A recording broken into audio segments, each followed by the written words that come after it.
Alright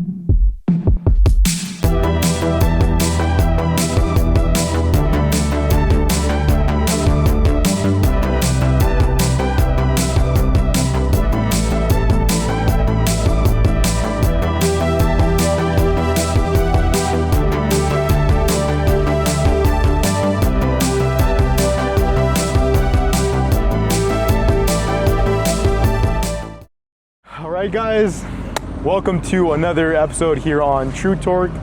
I have my buddy here, his name is Jett, and his awesome MR2 right-hand drive. So, now let's get on started, man. Oh yeah, thank you. What are you driving? It's a 1987 Toyota MR2. Nothing too crazy, just a little roadster from Japan. It's got about 100 horsepower, nothing too crazy. All right. I mean, hey, Dynamite comes in small packages, so it ain't always about the horsepower, am I right? Yeah, I mean, it's better. It's definitely better on the corners than it is on the straight line. Yeah, straight line. Gotcha. No, I mean, so let's just get some backstory. So that means, I think you like cars, am I right? Yeah. Gotcha. Yeah, so obviously sure. there must have been a start, because you weren't just born knowing that you were going to get this MR2, right? So No. What would you say, like, your love for cars or your, passion for these four-wheeled things come about? Really? It came about, I used to, when I was a kid, I used to take apart, little, clocks and toys, and I'd take them apart and I'd reassemble them. And I've always liked building and taking things apart and looking how it works. And that kind of correlated over to engines and stuff. And so I really love taking apart engines and looking at the pistons inside and the crankshafts and seeing how that works and how the timing works and stuff. I've always been really interested in that. And this, I really just bought the MR2 because it just looks cool. I just like how it looks. Yeah, mainly, I just like how it looks, and then what comes with that is the engines and stuff. Learning about them, learning about the brakes, the steering, and all that cool stuff. Just mainly that's how I came to like cars a lot. Gotcha. So you since you're a kid, you were just mechanically inclined. You just loved tinkering, taking stuff apart, really getting into it. Sure. Yeah. So what was your introduction to that? Because I mean, you could have really just as easily gone into motocross or street bikes or whatever, right? So what was kind of the foothold into cars? What was that intro to that world? Mainly, it was through anime. I watched Initial D, and I was like, that stuff's pretty cool. And I was just yeah, I gotta do that stuff. Initial D. That's my purpose. You wanted to do Mount Akina type stuff. Yeah. Gotcha. I mean, yeah, I've seen it too, and it's super hard not to get inspired and want to go and do car stuff and really get into it, man. For sure. That's crazy, man. And around how old were you when you saw that for the first time? Man, it's been a while. So how old are you right now? So if you want to. I'm 23 years old right now, and I want to say I was maybe 17 or 18 when I first saw Initial D, and then it just kind of stemmed from there. Gotcha. So about 5-ish years ago, that's where your real love for cars specifically, that's where it kind of came about. Pretty much. Wow, that is awesome, man. Oh man, you and not to say that you look bad. You look more mature than your age. 23, right? Yeah. Yeah, you look much more mature for your age, man. Thank you. You carry yourself pretty well. So, I mean, in that case, we talked a little bit before, right? And you mentioned, I don't know if you guys are going to see, it's right-hand drive. So, obviously, this is not here from the States. It came from Japan. What's the story behind that? Because obviously, it wasn't here originally. Yeah, so I was stationed out in Okinawa with the Marine Corps, and I was already into the cars by this time, and I just wanted something cool. And originally I wanted the AE86, and I was looking, and I was like, dang, these things are expensive. And I wanted the one specifically with the hatchback. I could have gotten one of the sedan versions, but I was like, it's not really what I want. And then I saw this on the marketplace, and I I was like, that it completely flipped my whole like perspective on the AE86, and I was like, that's cool. I got to get that thing. And I ended up getting this, and I was driving around for like a year in Okinawa, and then it came time my service was up, and I had to come back here to the United States. And I was like, well, I can't let.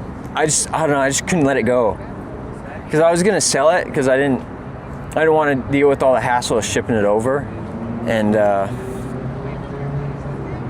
I kept thinking about it. I was like, I can't let this thing go, and I was like, I gotta ship it out. And so I went to the nearest like dealership that would do that.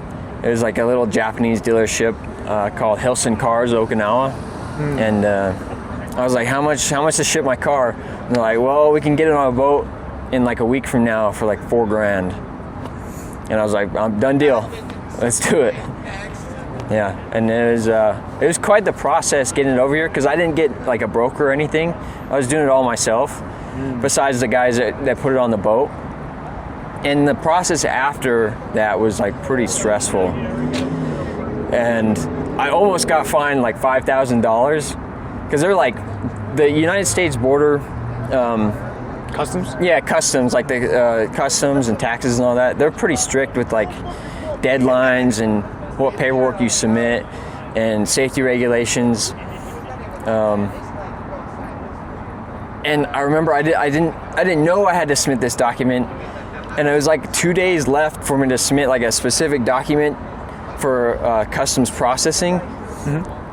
And I got an email from the guy I shipped it out with, the Hilson Cars dealership, and he's like, you need to do this. And I was like, why? And they're like, they're gonna fine you $5,000 and then they might ship it back. I was like, what? I was like, there's no way. And so I was like, I got on my computer, I started searching it up and Googling how to do it, and I ended up having to hire it was like an agency that submits it for you, and then just type in the information, they submitted it for you. I can't remember, it was like Easy ISF or something like that, and you had to submit the ISF form. They would like send it through for you. But then when I finally got it, I was like, it was worth it. It was 100% worth it. Wow. Just having it here.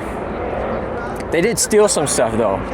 The guys at the port, they took my shift knob. They took my valve caps, which was like, honestly, it's kind of petty because they're like $1. No. They took, yeah. But, wow, that, I can only imagine. I'd be super pissed as hell. Yeah, I wasn't that mad because, I mean, it's just a valve. They're like $1. And then the shift knob, I was kind of salty about just because it was like, it was an up garage shift knob. And it, I ended up getting another one, but it cost me like $50 just to ship it over and get it back. Gotcha. Hey. But, I mean, you got it, right? Yeah. Super cool. So basically, ever since you got it over in Okinawa, right? Yep. Ever since then until now, how long have you had this car? Let's see. I got it in June of. Did I get June 20? I think June 2024, maybe. So maybe about 2 years I've had it. Roughly, almost 2 years. Nothing too crazy. Just like maybe like it. If I had to like say it was like a year and like 9 months, I don't know. Somewhere around there. So 2 years around somewhere. Gotcha. That's crazy, man. Does it have a name by any chance? No, I haven't given it a name, honestly. I don't know. Just it's a Toyota MR2. The MR2, huh? Yeah, I just call it the MR2. All right. That's cool. And then, yeah, I mean, I bet when you got it, you were like, let's go, my Japanese baby. I was super excited when I was driving it off the lot. But then it broke down 2 weeks after, and I was super bummed. It was so, the igniter had went out. It's like the ignition control timing. Control timing. No, like it's just like the ignition control system. It's not like, because it has a distributor, and that's what times the spark. But it's like the module that tells the coils when to spark. It's weird. Oh, God. But it's super important. It's it basically tells the ignition coil when to spark, and then it sends it to the distributor to spark the cylinders. So that broke. And it went out. I didn't know it at the time, but that's what went out. And I was like, okay, what am I gonna do? And I was on the side of the road, and I started just checking basic things like air, fuel, and spark, which is like the 3 things you need for a motor to run. Basically, newer cars is more, but for like older cars like this, it's pretty basic. And so I just started checking. I was like, okay, is the air filter clogged? No, check. Maybe the map sensor is off or something, but it wasn't. So that's good. And I was like, okay, fuel. It's usually a common way to test it is you can spray like starting fluid into the intake, and if it starts up, then you have a fuel issue. But that wasn't the issue. And then I pulled my spark plug out, and I tried seeing if it would spark, and it wasn't sparking. And I was like, okay, I know for sure that it's the ignition system. And so I was like, are my spark plugs bad? And I was looking at them, and they were pretty old. They were like rusty. The spark plugs. Yeah, they were old. They were really old. And so I got new ones. I replaced them. That didn't fix it. And then I was just kind of shotgunning parts at this point.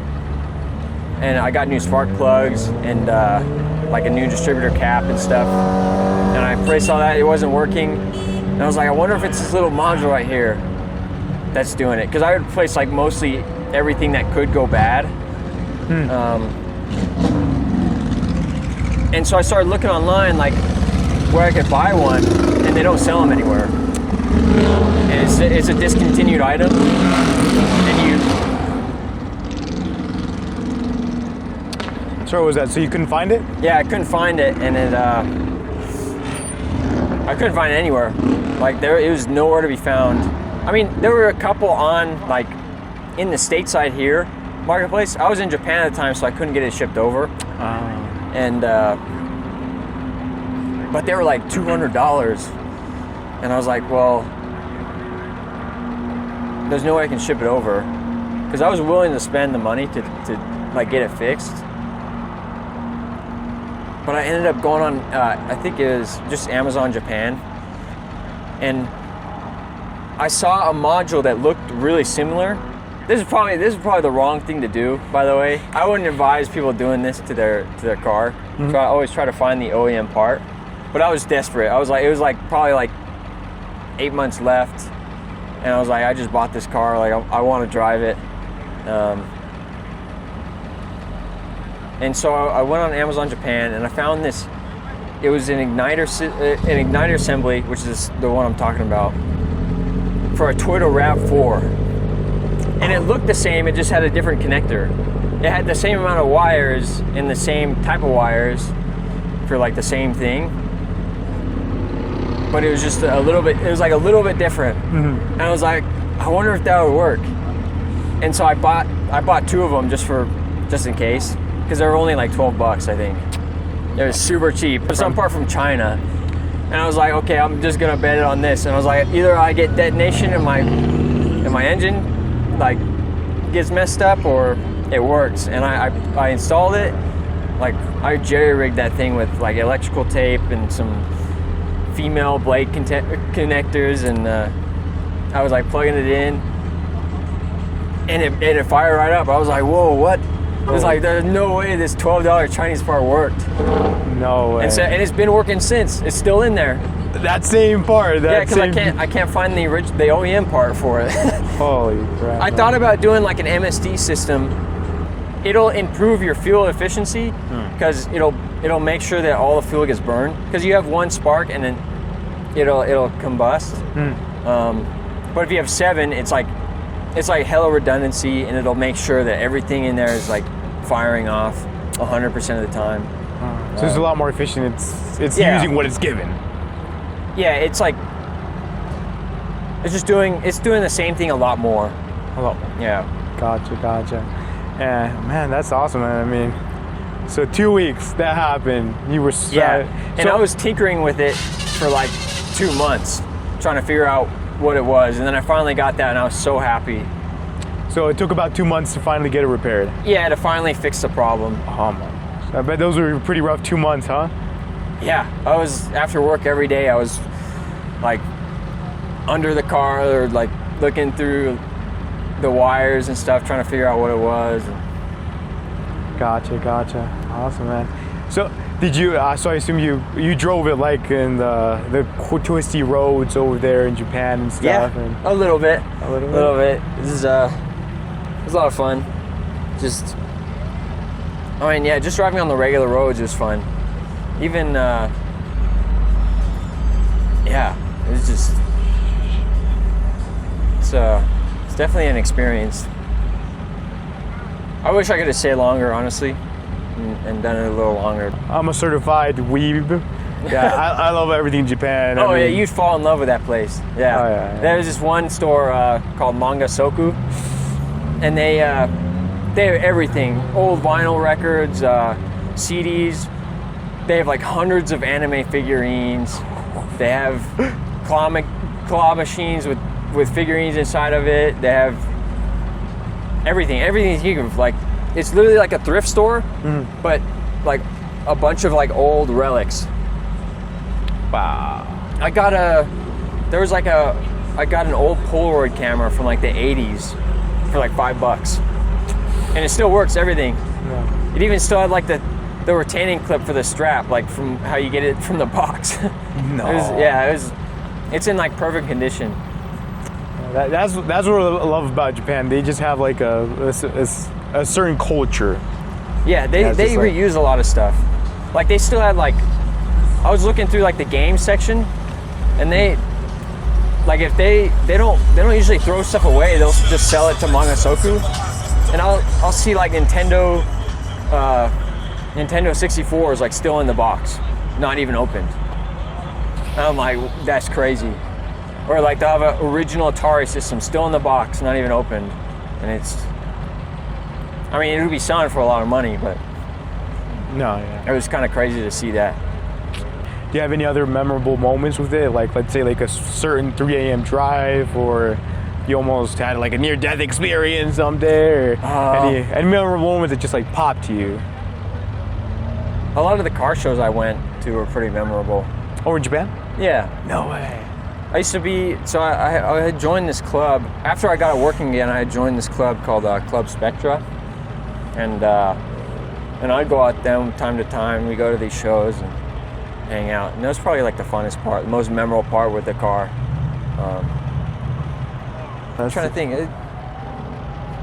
Just going to the shows, hanging out with people, learning about other cars, and so probably the coolest thing. Awesome, man. No, that's cool. Yeah, no, I saw this, and we've met before, but just seeing this and like just kind of the way it looks and it being right-hand drive. Like when I started finally doing the channel, I was like, and I saw you right here. This me, I was like, I gotta talk to that guy because, it's everything Japan. I mean, it's like international or out of the U.S. It's super cool. Yeah. Because there's not a lot of these guys around here that are in this condition no more. Yeah, I got lucky. I got really lucky with this car. It's only, I think the guy who had it before me, like, he had it parked up somewhere or something. Because, I mean, it's got everything. It's got the, original, I have all the original owner's manual. I have the original spare from '87. No. Still, like, it's still inflated and everything. Cool. And, it's still got, like, the only thing that wasn't here on the car, like, that didn't stay with the car was the mud flaps, because it's supposed to have these mud flaps, like MR2 mud flaps. I think the guy might have taken those off. And the center console, which I got a new one with the little Meowth in there. Gotcha. But that was missing. But everything else, it was fully complete with all the original parts on it. That's awesome, man. Wow. Yeah. Quite a butte, man. Quite a butte. And it's got pop-up headlights. That's the best part. You can... That was one of the selling points for me, for sure. And it definitely adds more soul to it, even more so than just a regular car. It's like, it's kind of like waking up, Super cool. But yeah, it's been a freaking pleasure, man, getting the story, man, learning about like the car and the whole experience. It's been awesome. Super cool. All right, well then, I guess we can just about wrap it up. Thank you for having me. No, thank you, man. Awesome.